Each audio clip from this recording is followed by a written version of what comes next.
ओम नमस्त्वनंताय सहस्रमूर्तये सहस्रपादाक्षशिरोरुबाहवे सहस्रनाम्ने पुरुषाय शाश्वते सहस्रकोटियुगधारिणे नमः। त्वमेव माता च पिता त्वमेव बन्धुश्च सखा त्वमेव विद्या द्रविणं त्वमेव सर्वं मम देवदेव। कायेन वाचा मनसेन्द्रियैर्वा बुद्ध्यात्मना वा प्रकृतेः स्वभावात् करोमि यद्यत् सकलं परस्मै नारायणायेति समर्पयामि। नारायणायेति समर्पयामि। भगवान श्री रामकृष्ण देव, भगवती माँ शारदा जी और स्वामी जी को मेरा प्रणाम। मेरे गुरुदेव पूज्य स्वामी भूतेशानंद जी महाराज को मेरा प्रणाम और आप सभी को मेरा प्रणाम। आज एक श्लोक मंत्र हम लोग लेंगे। भर्तृहरि के एक नीति शतक है। भर्तृहरि के ऊपर 2-3 वीडियो ऑलरेडी बनाया जा चुका है। भर्तृहरि ने 3 शतक लिखे थे, श्रृंगार शतक, नीति शतक और वैराग्य शतक। बहुत बड़े विक्रमादित्य के बड़े भाई एवं उज्जैनी मालव देश की चक्रवर्ती सम्राट रहे, लेकिन छोड़ दिया उन्होंने सब कुछ किसी कारण से। तो बाद में उन्होंने ये सब बहुत बड़ा संत हो गए थे, लंबी तपस्या की थी। उन्होंने जो नीति शतक लिखा है बहुत अच्छी अच्छी बातें उसमें हैं। तो नीति शतक से कुछ स्तोत्र के ऊपर हम लोग पहले वीडियो बना चुके हैं।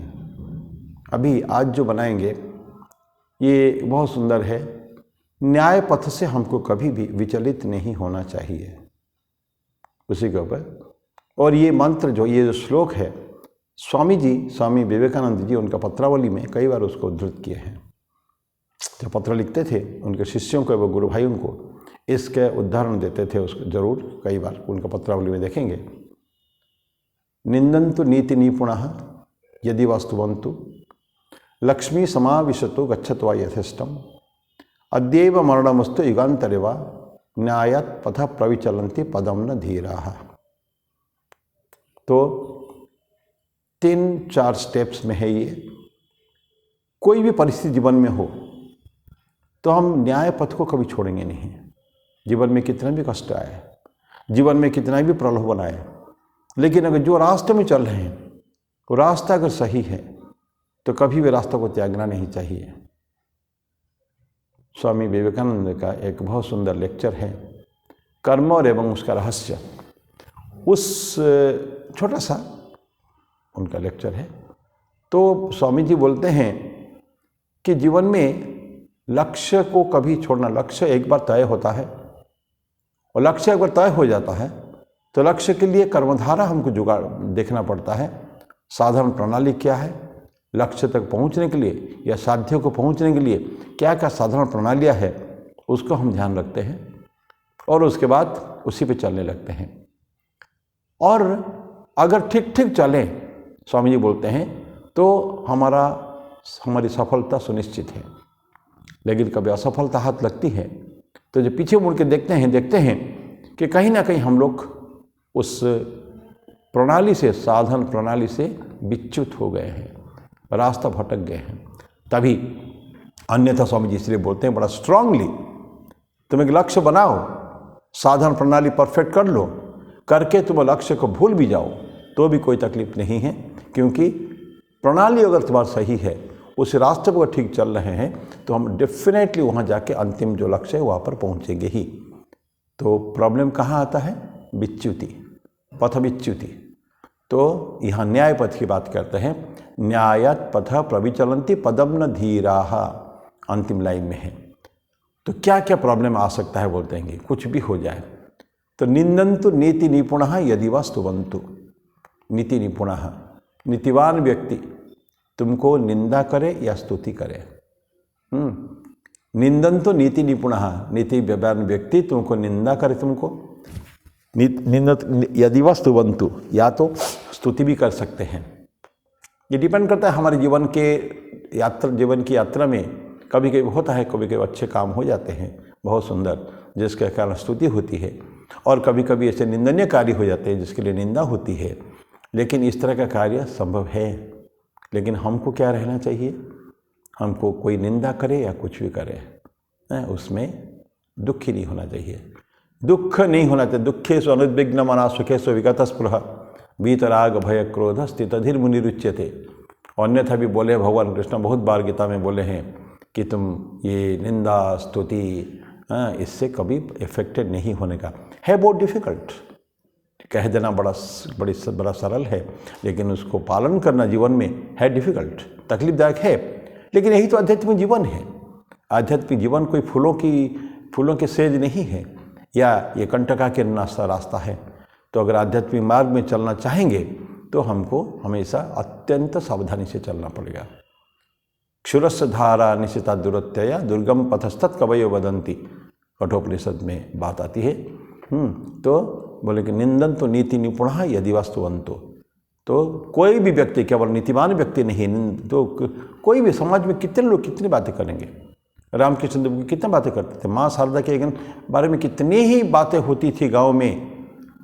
उनको मतलब क्या कहते हैं, उनको पागल, भाई उनके पति देव तो पागल हो गया है, और कितने सारू के कितने दुख है, कितना उनका कपाल फटा है, कैसे व्यक्ति का गदाधर के साथ उसके शादी हुई, इत्यादि इत्यादि। जीवन में देखते हैं बहुत बड़े बड़े व्यक्तियों को इस तरह की बातों के सम्मुखीन होना पड़ा है।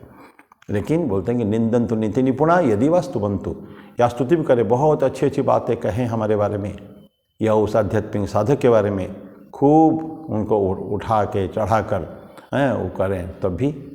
और क्या बोलते हैं, लक्ष्मी ही समाविशतु गच्छतु वै यथेष्टम।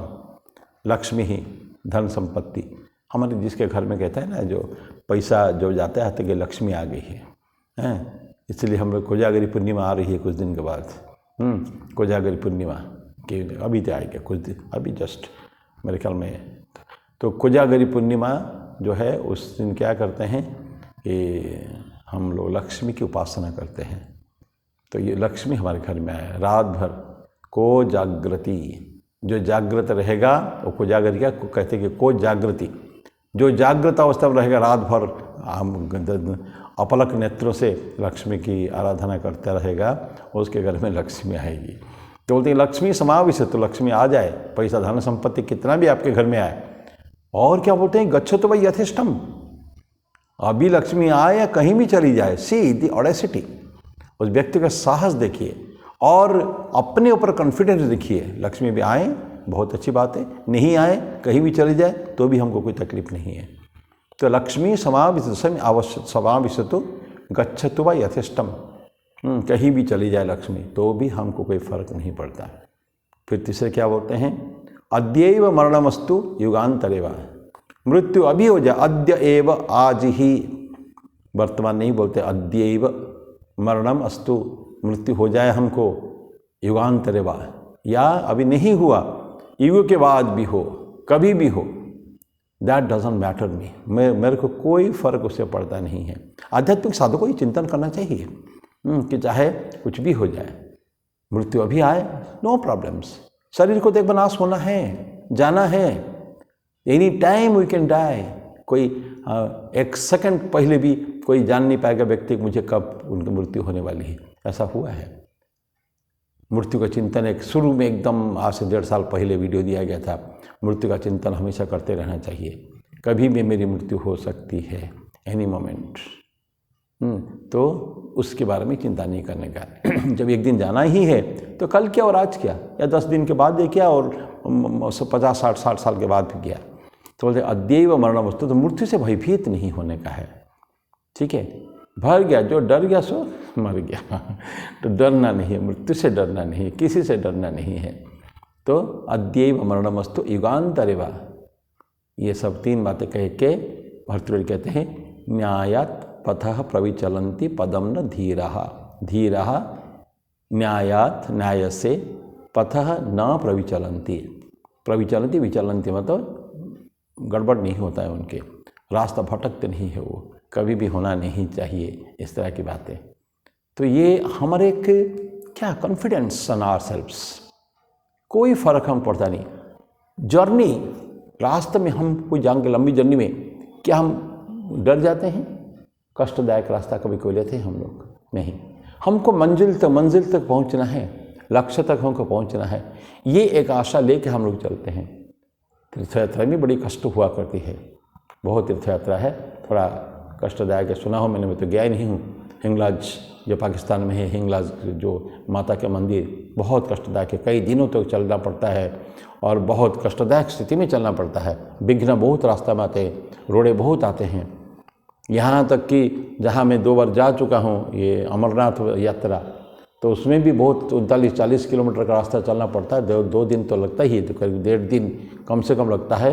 चंदनबाड़ी से शुरू करके अमरनाथ पहुँचने तक कम से कम 1.5 दिन, पौने 2 दिन लगता है। तो ऐसी स्थिति में इंसान जाता है किसके लिए? बर्फानी बाबा के दर्शन करने के लिए या हिंगलाज माता के दर्शन करने के लिए जाते हैं ना, तो उसमें डरते नहीं हैं, तो भयभीत नहीं होने का है। तो पुनः निंदन्तु नितिनी पुनः यदि वस्तुवन्तु लक्ष्मी समाविशतु गच्छतु वा यथेष्टम अद्यैव मरणमस्तु युगान्तरे न्यायत पथ प्रविचलन्ति पदम न धीराः। धीर व्यक्ति, ज्ञानी व्यक्ति, गुणी व्यक्ति जो ठीक आध्यात्मिक साधना करता है, वो कभी भी मार्ग से विच्युत नहीं होता है। तो हमको इसको ध्यान रखना चाहिए, क्योंकि जीवन, आध्यात्मिक जीवन ही ज़्यादा महत्वपूर्ण है। जीवन में कष्ट की अपेक्षा, कष्ट आ सकता है, तकलीफें आ सकती हैं। तो आज मैं ही इसको विराम देता हूँ, मेरी वाणी को। तो फिर अगले बुधवार को फिर हम लोग मिलेंगे। तब तक के लिए ओम शांति शांति शांति। हरि ओम तत्सत। श्री राम कृष्णार्पणमस्तु।